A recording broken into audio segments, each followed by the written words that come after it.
À l'escale de Paris, le représentant est monté à bord. Il m'a dit, commandant, venez avec moi. Ah oui, vous aurez à transporter Mohamed Ali. J'ai dit, quoi?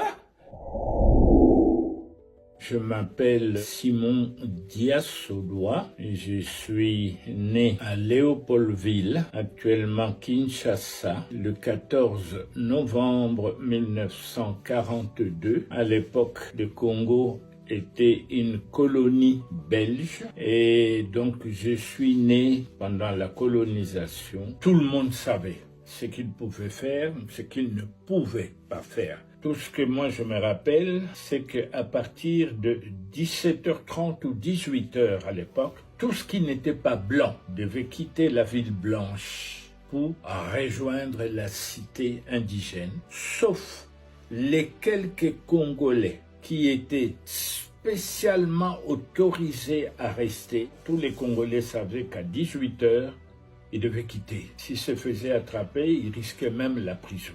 À l'époque, le noir était limité à l'école moyenne. Ça veut dire qu'après l'école primaire, quand vous alliez faire vos études supérieures, ils étaient limités à 4 ans. Donc, vous ne pouviez pas, par exemple, quand on prend le cas de la médecine, un noir qui s'est lancé dans le domaine médical, après 4 ans d'études, on le nommait assistant médical. Il ne devenait pas docteur. Il assistait le docteur blanc, mais lui était assistant médical. Il était limité à la fonction d'assistant médical.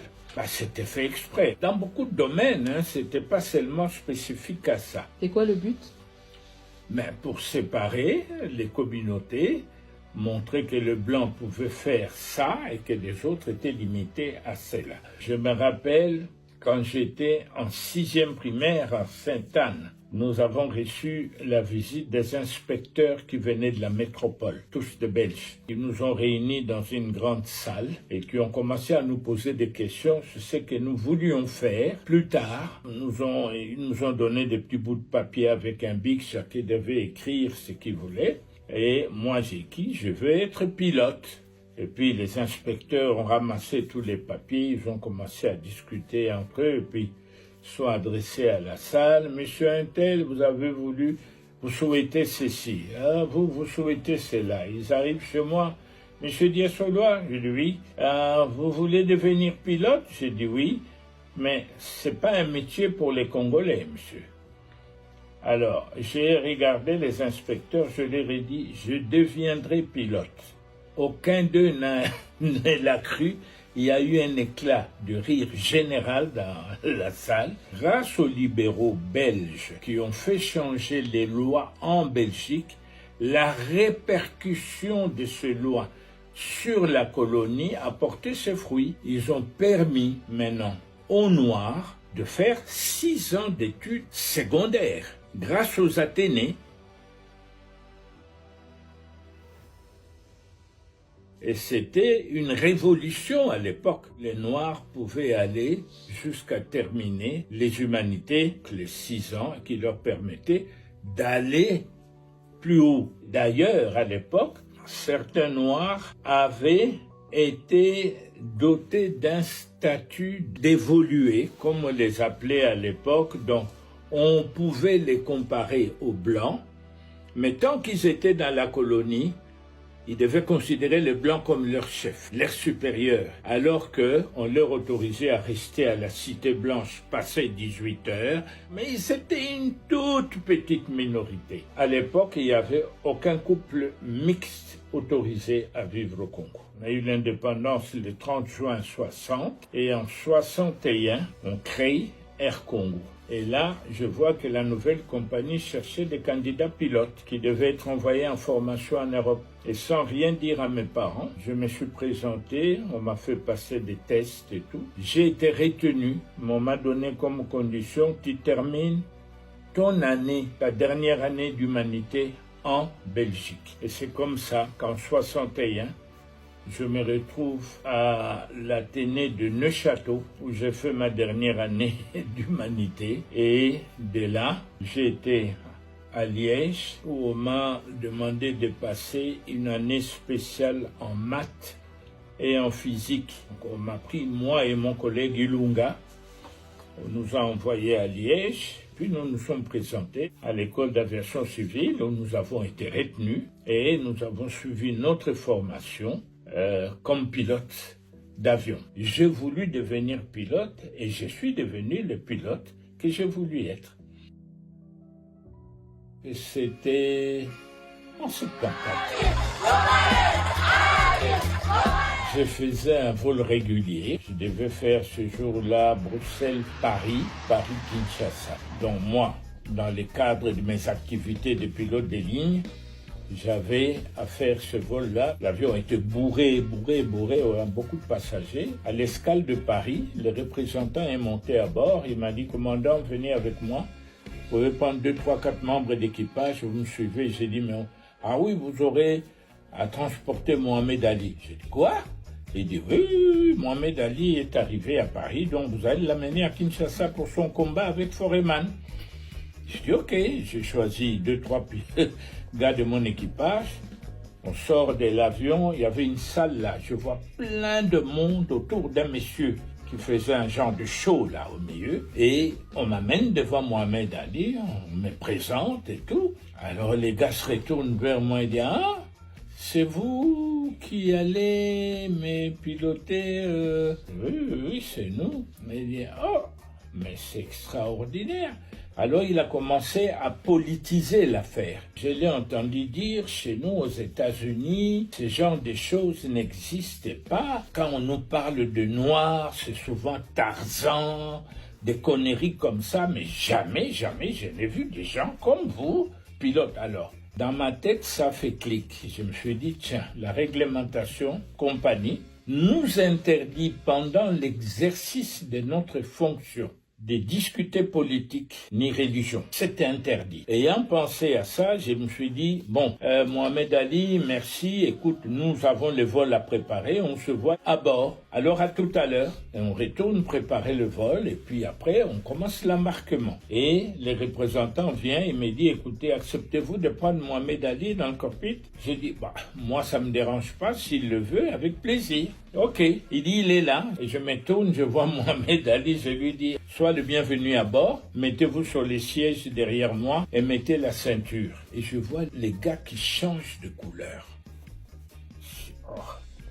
Je me tourne, je dis, mais Ali, y a-t-il un problème? Il me regarde, il me dit, no white man here? Comme ça. Il n'y a pas de blanc ici? J'ai dit, mais Mohamed, mais tout à l'heure, quand nous avons été présentés, as-tu vu un blanc? C'est ce qu'il m'a répondu. Il me dit, ah, pour moi, c'était une blague. Il me répond comme ça que pour lui, quand nous avions été présentés, nous faisions partie d'un show pour montrer à tout le monde. J'ai dit, non, Mohamed Ali, il n'y a pas de blanc. This is my co-pilot, this is my flight engineer. Et je vois les gars changer de couleur. Il tremblait, il était incapable de bouger. Alors je lui dis, écoute, soit tu te décides, tu t'assis derrière moi, soit tu retournes en cabine parce que nous n'allons pas pénaliser le vol. Alors on le prend, on l'installe derrière moi, il ne savait même plus fermer sa ceinture. On démarre, on commence à rouler, et pendant qu'on roulait, et avant qu'on arrive en bout de piste, je sens quelqu'un qui me fait ça sur mon épaule. Alors je me dis, oui, il y a un problème, Ali. Alors il me dit, avez-vous l'expérience sur cet avion? Comme ça. J'ai dit, Ali, are you kidding or what? Vous êtes en train de blaguer? Non. Il voulait être sûr parce que c'est la première fois de sa vie. Ensuite, il nous voit décoller, monter en croisière. On se dirige vers le sud et puis je le vois aller derrière. Et ensuite, il revient. On était au-dessus de la Méditerranée. Il rentre encore, puis je lui dis, Ali, regarde là-bas, tu vois la côte? Il me dit, oui. J'ai dit, ça, c'est l'Afrique du Nord. Et puis après ça, tu verras le désert. Il n'en revenait pas. Ça faisait 2 heures qu'on était ensemble. Comme il a vu que tout allait bien, il est retourné derrière faire appel à des journalistes. et je vois mon cockpit envahi. Il est en train de parler à la presse en disant, voilà, on nous parle de ceci, des Africains, il parle de combien de langues, il pilote ses avions. Donc c'était pour lui une découverte. This is strange to the American Negro. We never dreamed of this. And every time we watch television, they show us Tarzan and the natives and the jungles. They never told us that the Africans were more intelligent than we are. They speak English, French and African. We can't even speak English good. À l'arrivée à Kinshasa, on est arrivé la nuit, vers 20h passées, et on est devenus amis. On s'est même revus aux États-Unis, il revenait de Chicago. Dès qu'il m'a croisé à l'aéroport, il a commencé à crier « My pilot, my pilot !» Même les Américains le regardaient. Je ne l'en voulais pas, je l'ai compris tellement mieux parce que je suis passé par là. Le racisme à l'époque, c'était pas un jeu, C'était pas un jeu. Je comprenais tellement bien Mohamed Ali. Je me suis remémoré ma première arrivée en Belgique. En 61, on était sur la route entre l'aéroport de Bruxelles National et Bruxelles. Et pour la première fois de ma vie, je vois des travailleurs tout au long de la route avec des pelles et tout ça qui travaillaient et je regarde, j'étais choqué. Pourquoi? Tu vois un colonisé qui est indépendant depuis 1 an, qui de toute sa vie n'a jamais vu un blanc faire du travail manuel. Je vois ces blancs en train de creuser. Oh, même eux aussi font le travail qui s'exige de nous en Afrique. Déjà, à ces jours-là, j'étais choqué par la première réalité de la vie que je voyais vis-à-vis des gens que je considérais comme supérieurs. Et j'ai compris beaucoup de choses ce jour-là. Certaines réalités de la vie qu'on cache à certaines personnes. On veut faire de certains des dieux alors qu'ils ne le sont pas. D'autres, on veut les abrutir alors qu'ils ne sont pas abrutis. Et c'est à partir de ces moments-là que j'ai compris qu'on est tous manipulables. Qui que vous soyez, c'est une question d'être manipulé ou pas. Et j'ai compris les réactions qu'Ali avait ce jour-là en faisant ces liens, moi qui sortais de la colonisation.